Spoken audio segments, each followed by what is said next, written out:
can you stop your pet rabbit or rodent going potty? How could I mend a hole in the ozone layer? And how can you stop your trousers from getting horribly muddy? How? How?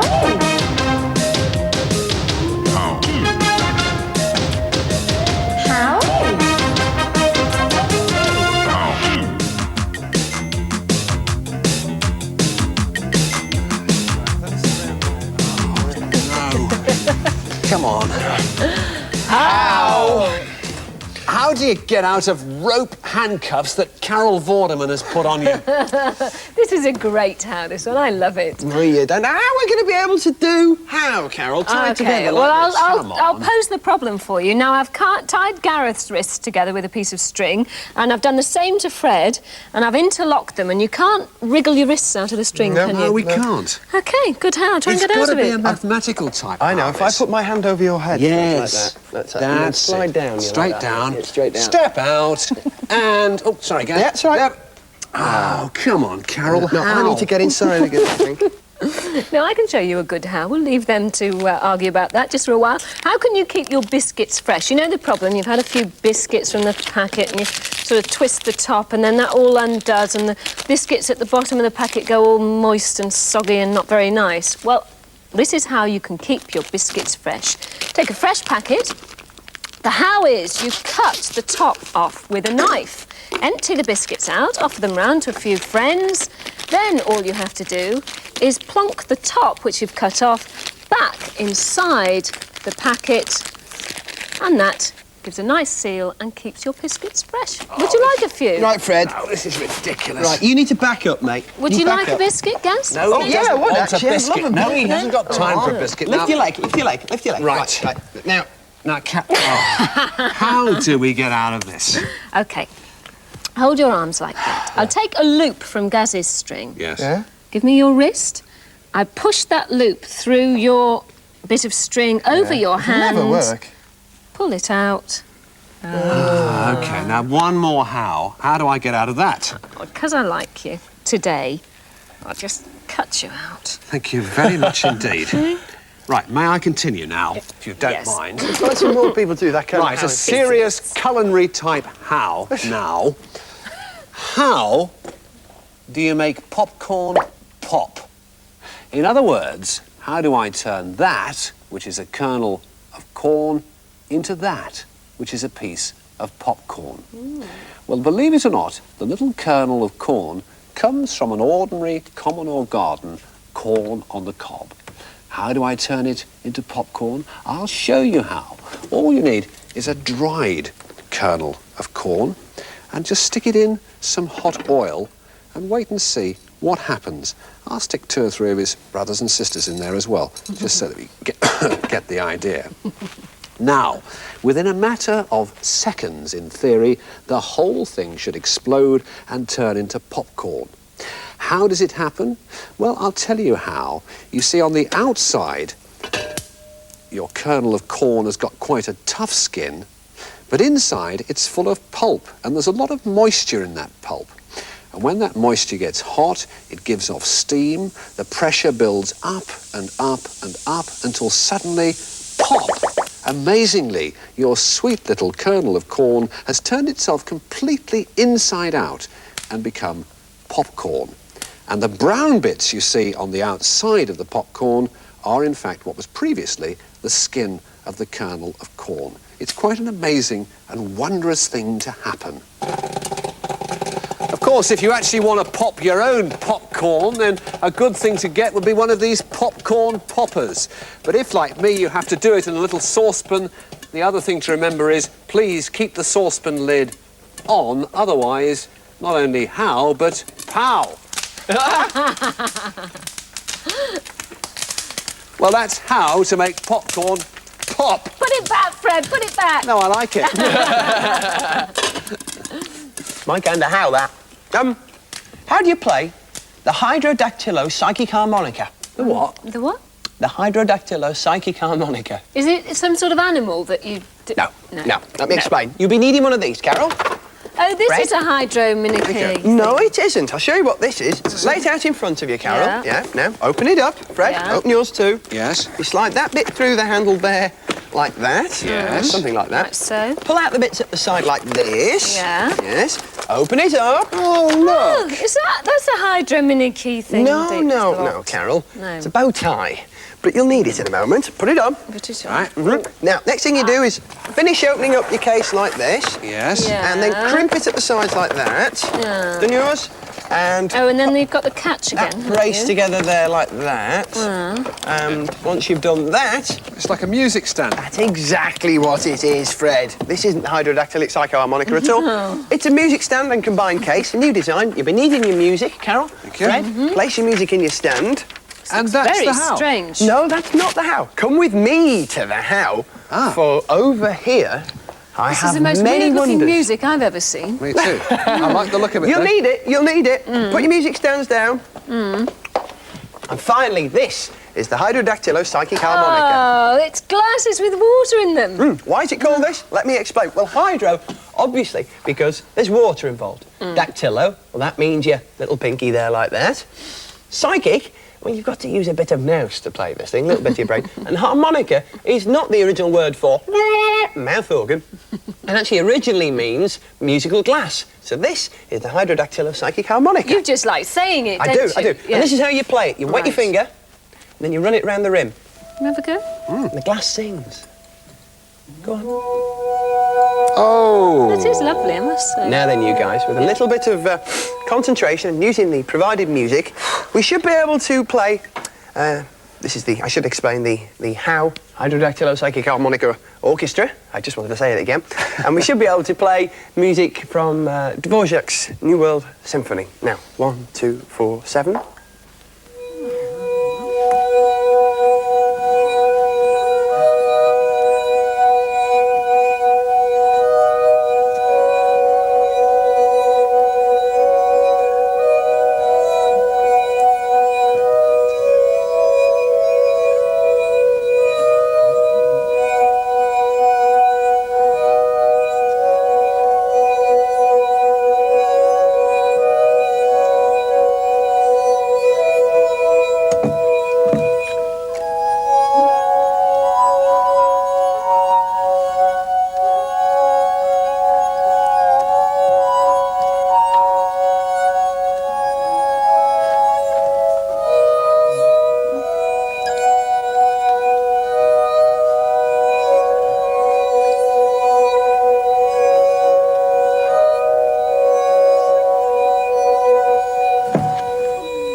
And that's how you play the hydrodactylo psychic harmonica. How can you stop your pet mouse from going mad? Or to put it another way, how can you prevent your pet rabbit or gerbil or hamster or general all-purpose rodent from going potty? Let me explain. Carol, would you just hold Roger for me while I do this particular how? I think he prefers you anyway. Now, you see, all rodents, and indeed rabbits, are born with two pairs of incisors, which they use for chewing their food. And they constantly grind together as they chew, which is just as well because they never stop growing, but the constant grinding against each other keeps them at the right length and also makes them very sharp. So where's the problem? The problem comes if one of these incisors actually falls out, or indeed if they get out of line with each other. Because, of course, the ones that are remaining still keep on growing. Take a look at this rabbit skull here. Now, his incisors have got totally out of line, but of course they've got nothing to grind against, so they keep on growing and growing and growing completely the wrong way. And if you look at this rat skull, something has gone terribly wrong with his incisors. They're not grinding against each other as they should be. They're not in line anymore, and they virtually turn back on themselves, causing him, I would have thought, great discomfort. And what can even happen is the incisors can go right round the creature's head and actually come back into his head, puncturing his brain and causing him to go quite mad. So how do you prevent that happening? Well, make sure that your pet's teeth are very healthy, they're in good condition, and make sure they've got the right things to chew. And that's how you'll stop your pet mouse and rabbits and rodents going potty. Now, how could I mend the hole in the ozone layer? As you might have guessed, a dangerous how. This, so if you could don your sunglasses, I shall tell you more.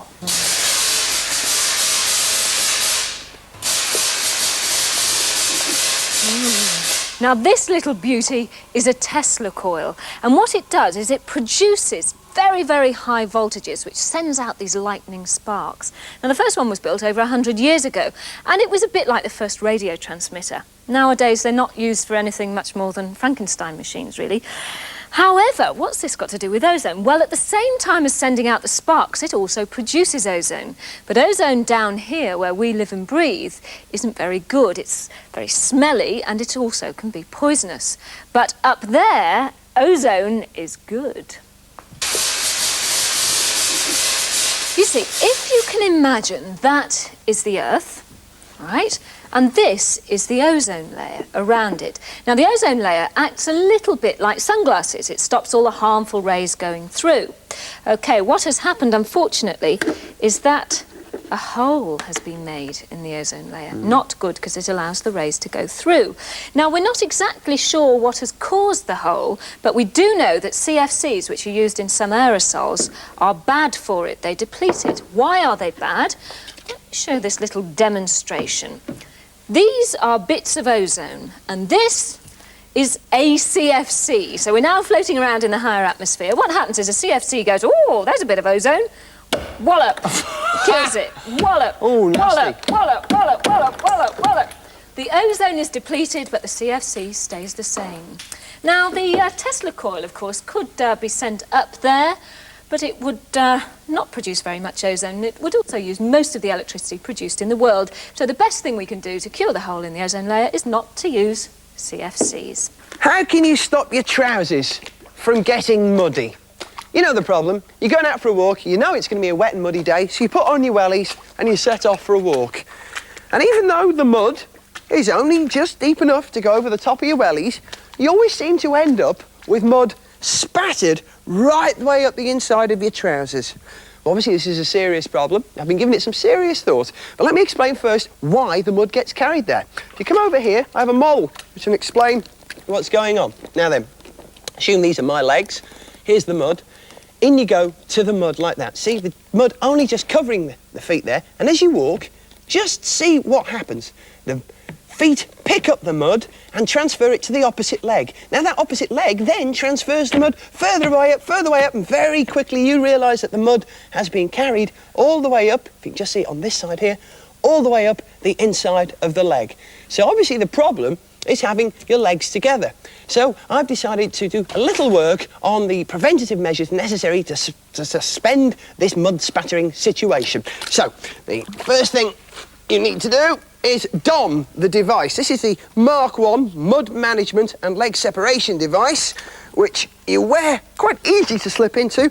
And already you can see I have to keep my legs apart, and consequently, no matter how much I splash in the mud now, because my legs are apart, the mud is not carried up the inside of the leg. Now, this is obviously only one answer to the solution. Carol is demonstrating another version. This is the Mark II. How's that, Carol, okay? Hang on. Yeah. Now, you can see the legs are kept clearly apart here, and with the increased separation, it's easier to get in and out of those mud baths to test the system. Perhaps a little impractical, but a very, very sensible. Yes, I wouldn't like to walk up Snowdon with these on, Gaz, I must say. I don't think so. Fred, on the other hand, is demonstrating a new kind of principle. This is a cracker, this is, This is good. Get that mud on there. Yeah, get the mud on there. And Lots watch and this. lots of mud. Now watch this. This is my Mark II system. It's an active control system, rather than simply a guard or a mud shield, but this is spraying the mud down all the time. So, quite clearly, an awful lot of work to be done on the device here, but that is how for now. Oh, watch out, Fred! Fred!